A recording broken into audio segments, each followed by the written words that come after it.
नमस्कार, स्वागत है आप सभी का। आप देख रहे हैं एनएमएफ न्यूज, आपके साथ मैं हूं नम्रता चौधरी।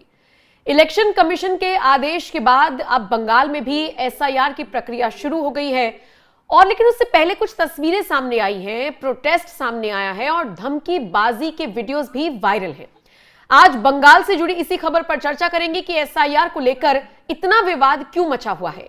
बीजेपी कह रही है कि रोहिंग्याओं का या फर्जी वोटर्स का या ये कह लीजिए कि जो बाहर से आकर घुसपैठ करके रह रहे हैं उनका सफाया होगा, तो वहीं दूसरी तरफ टीएमसी अलग ही राग अलाप रही है और इसे बीजेपी की साजिश बता रही है। चुनावों से ठीक पहले बंगाल में एसआईआर का आदेश आया तो फिर एक वीडियो वायरल हुआ, वही वीडियो हम इस वक्त आपको दिखा रहे हैं। हालांकि इसकी पुष्टि एनएमएफ नहीं करता, लेकिन बहुत सारे ट्विटर हैंडल से इसे बंगाल की सड़कों पर रोहिंग्याओं का प्रदर्शन, तो इसी तरीके के ये कह लीजिए कैप्शंस दिए जा रही हैं। फिर से कहूंगी कि हम इसकी पुष्टि नहीं करते हैं, लेकिन बंगाल से जो खबर आई है उस पर चर्चा करनी तो बनती ही है। मेरे वरिष्ठ सहयोगी पंकज प्रसून मेरे साथ जुड़े हुए हैं। पंकज जी, एसआईआर का विरोध तो हो रहा है, इस वीडियो की पुष्टि हो या ना हो, लेकिन विरोध तो हो रहा है बंगाल में। कोई कह रहा है टांग तोड़ देंगे, तो कोई कह रहा है कि बिना सीआईएसएफ के आकर दिखाए शुभेंदु अधिकारी आके जा पाएगा। ये कौन सा राग अलापा जा रहा है, टीएमसी वर्सेस बीजेपी?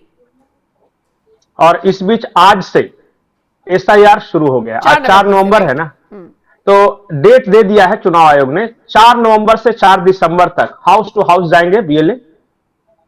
उसके बाद पब्लिकेशन ऑफ ड्राफ्ट, जो पहला ड्राफ्ट होता है वो 9 दिसंबर 2025 को आएगा। क्लेम्स और ऑब्जेक्शन पीरियड, अगर कोई आपको आपत्ति है तो 9 दिसंबर से 8 जनवरी तक कर सकते हैं। और जो फाइनल जो आएगा, जो लिस्ट जारी होगी, वो 14 दिसंबर। मतलब जिस वक्त ये सारा कुछ हो रहा है उस वक्त प्रशासन और चुनाव आयोग अपना काम बड़ी शांतिपूर्ण तरीके से कर रहा है। सुबह से आज डोर टू डोर जाना शुरू हो गए हैं और आप अपनी इंफॉर्मेशन दीजिए, जो भी वो मांग रहे हैं, जो कागजात दिखाइए। और हाँ, एक चीज और है, बंगाल के लोगों के लिए कह दूंगा कि आधार कार्ड के अलावा भी अगर आपके पास कुछ है तो वो रखिएगा।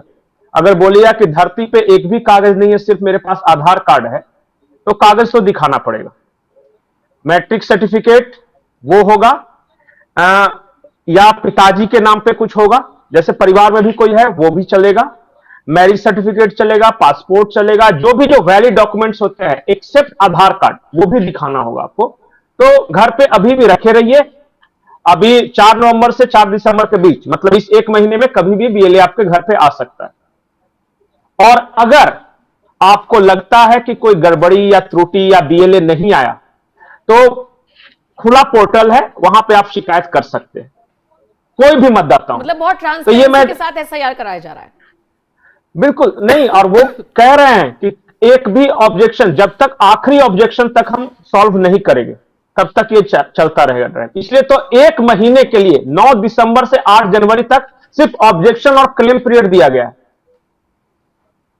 कि ताकि किसी तरह का कोई शिकायत नहीं हो। अब आते हैं पॉलिटिक्स पे, जो चल रहा है वो हुआ ये कि बंगाल में जगह जगह एसआईआर के खिलाफ प्रोटेस्ट शुरू हो गया और आपको पता है कि टीएमसी विरोध कर रही है। अब क्यों कर रही है ये वो बेहतर बता सकते हैं। उनका यह कहना है कि एसआईआर के नाम पे आप मुसलमानों को भगा देंगे या फिर उनको डिपोर्ट कर देंगे बांग्लादेश।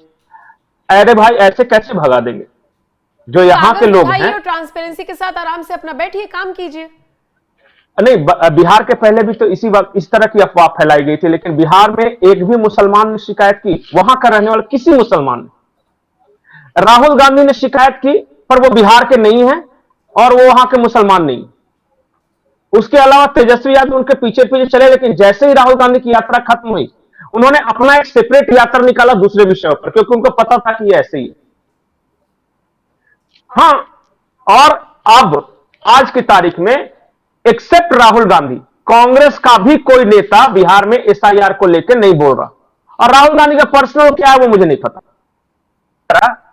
एक सेकंड जी, ठीक उसी आवाज आ रही? जी, हाँ। जी जी, ठीक उसी तरह बंगाल को लेकर भी टीएमसी का के जो लोग हैं वो कई तरह की अफवाहें उड़ा रहे हैं। जैसे अफवाहों की मैं बात बताता हूं। कोई कह रहा है कि जितने भी बांग्लादेशी हैं सबको एक कैंप में रखा जाएगा और जैसे हिटलर गैस चैम्बर में रखता था वैसे ही मोदी सरकार रखने वाली है। यह अफवाह है। दूसरी अफवाह जो ये फैलाई जा रही है कि जैसे ही ये एसआईआर हो जाएगा तो जो बच जाएंगे लोग उनको बांग्लादेश भगा दिया जाएगा मार मार के। और इस डर से कई लोग ऐसे हैं जो कि बांग्लादेश वापस भी चले जा रहे हैं। कल ही मैं बंगाल के अखबार की रिपोर्ट देख रहा था कि बड़ी संख्या में अब रिवर्स माइग्रेशन शुरू हो गया है, यहां से अब लोग बांग्लादेश की तरफ जा रहे हैं। जिनके पास कुछ नहीं है वो तो जा ही रहे हैं। मैं साफ साफ बता दूं कि आपका नाम वोटर लिस्ट में है या नहीं है, इससे कोई फर्क नहीं पड़ता। फिलहाल तो भारत की सरकार सिर्फ और सिर्फ वोटर लिस्ट वेरिफिकेशन कर रही है। यह चुनाव में वोट देने के लिए है। अगर आप लीगल तरीके से इंडिया में आए हैं तो आपको बिल्कुल डरने की जरूरत नहीं है। और अगर रोहिंग्या भी हैं आप, और अगर आप शरणार्थी हैं, अगर आपके पास United Nation Human Rights Commission एक उनको कार्ड इशू करता है फ्री ऑफ कॉस्ट, अगर वो कार्ड है और शरणार्थी की श्रेणी में है, तब भी आपको कोई दिक्कत नहीं। दिक्कत सिर्फ उनको है जो अंदर से तार काट के घुस के टनल के थ्रू आए हैं। हां, उनके लिए परेशानी है और बेहतर यह है कि वो चले जाएं। क्या सिर्फ उन वोटों के लिए टीएमसी ये विरोध कर रही है? और लैंग्वेज भी क्या, वो भी बड़ी संख्या होगी। तो हो सकता है कि उनका वोटर 2002 की वोटर लिस्ट को मैच किया गया 2025 से 48 कुछ फीसदी मिसमैच हो गए नाम। मिसमैच क्या, अचानक ऐसे लोग आ गए। मैं आपको एक इंटरेस्टिंग बात बताता हूं। उनका नाम सरकार सरनेम था, मुझे एग्जैक्ट नाम नहीं याद आ रहा है। वो दोनों बंगाली सरकार जो थे वो बेंगलोर के वोटर लिस्ट में ऐड थे। बेंगलोर में एक बार ऐसे वेरिफिकेशन के लिए गया तो इन्होंने बताया कि हमारा घर मालदा है और अपने पिताजी का नाम बताया जो कि वहां के प्रतिष्ठित आदमी थे। तो बोला कि ठीक है भाई, मैच भी कर रहा था। वहां से पूछा प्रशासन से कि ये हैं क्या, तो बोला हाँ हैं। तो बोला ठीक है। बाद में पता चला कि ये जो बेंगलोर वाले दो थे, वो जो ओरिजिनल सरकार साहब थे उनके दो ही लड़के थे और ये दो लड़के अलग से ऐड हो गए थे बाद में, और मुस्लिम थे और हिंदू नाम से यहां वोट दे रहे थे। बेंगलोर की घटना बंगाल से इस तरह का किया गया था खेला। मुझे अगर एग्जैक्ट नाम याद आता तो ज्यादा बेहतर। तो ऐसा भी होता है। अब टीएमसी क्यों विरोध कर रही है उसको एक अच्छे से तर्क के तहत बताना चाहिए। क्या बीएलए जो होते हैं वो राज्य सरकार के कर्मचारी नहीं हैं? क्योंकि ममता बनर्जी के कर्मचारी हैं जिनको यह पूरा सर्वे करना है। क्या ममता बनर्जी यह कहना चाहती है कि उनके कर्मचारी गड़बड़ करेंगे? दूसरी बात कि ममता बनर्जी की पॉलिटिकल पार्टी के कार्यकर्ता को भी इसमें सहयोग करना है। जो बीएलए, दो चीज होता है, बीएलओ और बीएलए। जो बूथ लेवल एजेंट एक होते हैं वो पॉलिटिकल पार्टी के होते हैं, और बूथ लेवल ऑफिसर होता है वो सरकारी कर्मचारी होता है। ये दोनों मिलके, तो टीएमसी के कार्यकर्ता और ममता बनर्जी के कर्मचारी, इन्हीं दोनों को मिलकर पूरा एसआईआर करना है। क्या ये उनका विरोध कर रही है? और फिर ये कहना कि हम घेराव कर लेंगे या टांगे तोड़ देंगे, या मुझे लगता है कि वो कल्याण बनर्जी की वो बाइट सुनानी चाहिए जो जज्बाती रूप में बोल रहे हैं कि सीआईएसएफ के बिना एक बार शुभेंदु अधिकारी आके दिखा दे। मुझे लगता है दोनों बयान सुनवा देने चाहिए। पहले आप एक एक करके दोनों बयान सुनवाइए, शुभेंदु अधिकारी का भी और कल्याण बनर्जी का भी। সিআইএসএফ বাজার কত বড় ক্ষমতা আছে, ওর বাবা অমিত শাহ কি করে ফেরত নিয়ে যাও ওকে দেখবো। আয় সুকান্ত, আয় আয়, সিআইএসএফ ছাড়া আসবে, আয় চলে আয়। কত তোর লোক আছে আর আমরাও লোক নিয়ে যাবো, আমাদের লোক। কোনো সিআইএসএফ থাকবে না, কোনো বিএসএফ থাকবে না, কোনো পুলিশ থাকবে না। সুকান্ত তুই আয়, কবে আসবি নোটিশ দিয়ে আয়। আয় শুভেন্দু, আয় আয় আয় লড়ে, ওরে শুভেন্দু পাঠা, ছাগল পাঠা শুভেন্দু, আয় সিআইএসএফ ছাড়া আয়। তুই কত বড় বাপের বেটা দেখে নে, তুই দেখ, বল তোর বাপকে শিশির না মোদি, বল। আয় তুই দেখে যা, চলে আয়, আয় শুভেন্দু আয়। পুলিশ ছাড়া তুইও থাকবি, পুলিশ ছাড়া আমরাও থাকবো। বাড়ি ফিরবি কিনা দেখে নেবো। ये लोग डर गया है ना, बांग्लादेशी मुसलमान घुसपैठिया का नाम नहीं रहेगा और डेथ वोटर का नाम नहीं रहेगा, छापा वोट कैसे करेगा? इस बार बंगाल में हिंदू जागरण हुआ है और ये लोग जाने वाला है। नहीं से क्या होगा आगे देखा जाएगा। कुछ होगा तो इलेक्शन कमीशन जिम्मेदारी लेगा, उसका कॉन्स्टिट्यूशनल पावर है। पहले से सब हाइपोथेटिकल क्वेश्चन करने का जरूरत भी नहीं है बंगाल में गुंडागर्दी चलता है, रोज चलता है। जो होगा इलेक्शन कमीशन देखेगा, नहीं देखेगा तो लीडर ऑफ अपोजिशन भी है, बीजेपी भी है, हम लोग संरक्षण देने का काम करेगा, आवाज उठाएगा, कानूनी तरीके से प्रोटेक्शन देगा।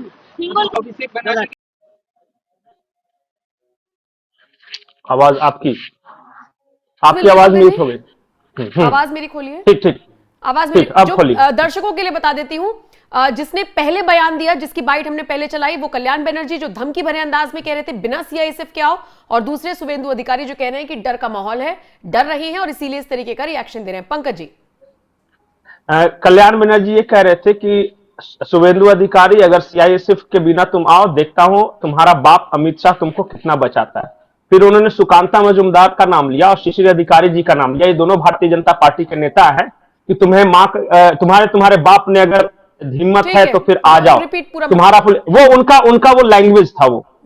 और बाकी ये तो हिंदी में थे, ये समझ ही गए होंगे। मैं बंगाली से ट्रांसलेट कर रहा था। मेरा सवाल सिर्फ इतना है कि ये विरोध क्यों? क्या सिर्फ अवैध बांग्लादेशी और रोहिंग्या के वोट के लिए?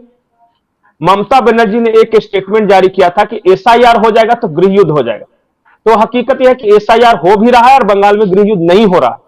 एक मुख्यमंत्री जैसे जिम्मेदार पद पर बैठकर अगर आप एक प्रशासनिक प्रक्रिया के बारे में, जो कि चुनाव के पहले यह होता ही होता है, अगर उसके बारे में आप गृह युद्ध की धमकी देंगी तो आपको सोचना चाहिए क्या कॉन्स्टिट्यूशनल बॉडी पे कॉन्स्टिट्यूशनल पद पे रहने का आपको हक है या नहीं है।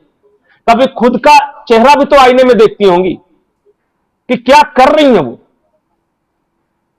कल को जाके अगर जैसे बिहार में ये कह रहे हैं ना कि 18% मुसलमान है तो मुख्यमंत्री बनेगा या उप मुख्यमंत्री, कल को जाके बंगाल में अगर यही कहने लगे कि अब तो हम 30% हो गए हैं, अब बंगाल का मुख्यमंत्री कोई मुसलमान बनेगा, तो ममता बनर्जी क्या उसका भी जवाब नहीं देंगी? ऐसे वोट बैंक पॉलिटिक्स का क्या फायदा? देश का क्या भला हो रहा है? आप बताइए ना कि आप अपने ही देश को खतरे में डालकर, अगर सत्ता एक बार और आ भी गया, आप 3-4 बार से मुख्यमंत्री हैं, अगर एक बार आ भी गया तो क्या हासिल हो जाएगा? देश से बड़ा कुछ नहीं। बंगाल रहेगा तभी ममता बनर्जी भी रहेंगे और अभिषेक बनर्जी भी रहेंगे, या कल्याण बनर्जी भी रहेंगे। ठीक है, आप देखिए ना क्या चल रहा है। और मैं तो बार बार ये बोलता हूं, मैं फैक्ट्स आपको एक लाइन में सिर्फ बता रहा हूं। आपने कहा ना कि 40 से 48% वेरिएशन मिला है। इस वेरिएशन के बावजूद 80% से 85% वोटिंग होती है, और उसको कहते हैं छप्पा वोट। बंगाल में जैसे बैठ के एक जगह सब छप्पा मार रहा है, ऐसे करके 80% वीडियो दिखाया था। वही बात है। ठीक है पंकज जी, अब ये बिहार की जनता ने तो सोच लिया होगा, क्योंकि वहां तो 6 नवंबर नहीं, बंगाल पे भी आ रही हूं, मैं कह रही हूं बिहार की जनता ने तो सोच लिया होगा कि जैसे वहां पर ड्रामा क्रिएट करने की कोशिश की गई थी। 6 नवंबर को वोटिंग है, फिर 11 को है, 14 को रिजल्ट आ जाएंगे। बंगाल की जनता को भी सोचना होगा, उनके पास भी बहुत ज्यादा वक्त सोचने के लिए अब बचा नहीं है। कौन सा राजनेता क्या राजनीति कर रहा है, भाषा का स्तर देखिए, क्या अग्रेसिव मोड में नजर आ रहे हैं, क्या सही है क्या गलत है। अब बारी है बंगाल की। फिलहाल बहुत बहुत शुक्रिया पंकज जी मेरे साथ जुड़ने के लिए। बाकी आप इस चर्चा पर क्या राय रखते हैं, कमेंट सेक्शन में अपनी राय दीजिएगा, और बाकी अपडेट्स के लिए बने रहिए एनएमएफ न्यूज के साथ।